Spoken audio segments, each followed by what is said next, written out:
In this episode, I talk about family.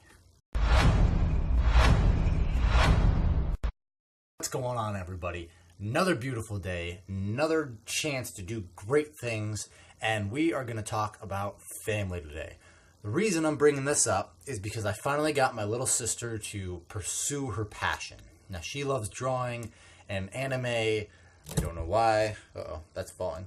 And anime, I don't know why, but she wants to do animation. But for a long time, she didn't think it was possible. She thought it was too hard.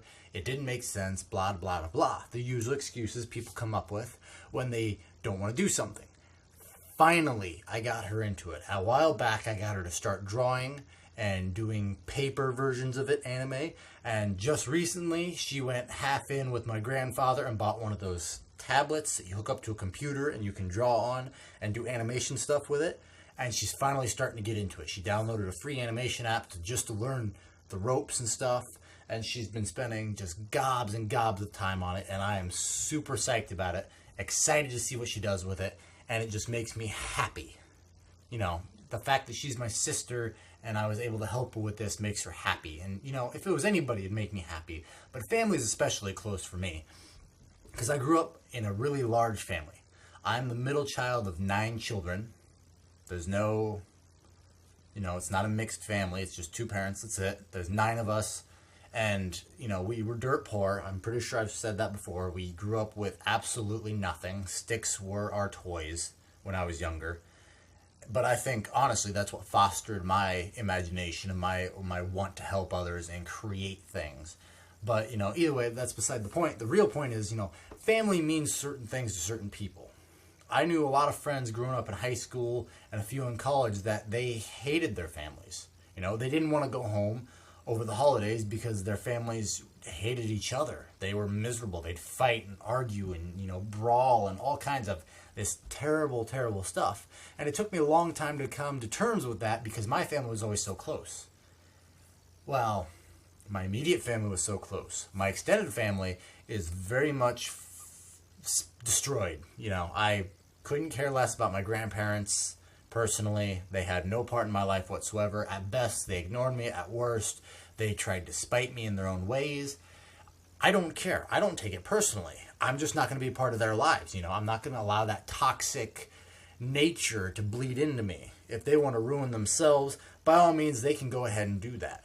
I'm not going to buy into it. I'm going to fight to keep a good relationship with the ones I have.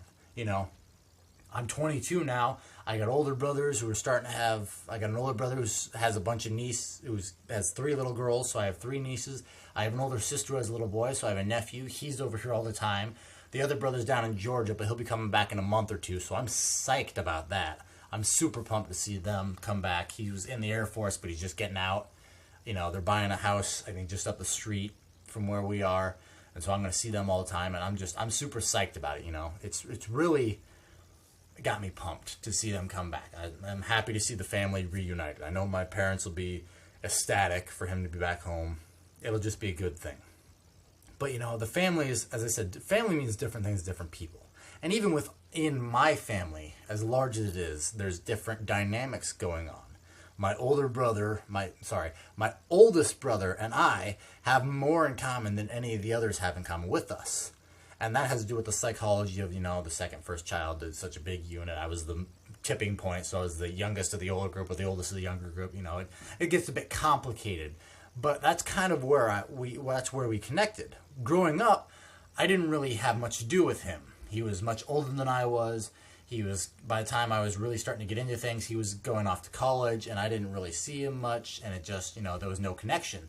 But, you know, about a year and a half ago, we started working out together, and since then we've gotten a very tight connection, very tight bond, and we do all kinds of crap together now. I mean, I worked with him in the past on jobs and stuff in construction, but this was the first time that I really got to know him, it seemed. Like, I got to feel his passion for weightlifting. That's kind of his deal. He loves to do weights. He loves to be strong. He loves to do that stuff. And I got in on that, and he's kind of training me, for lack of a better term.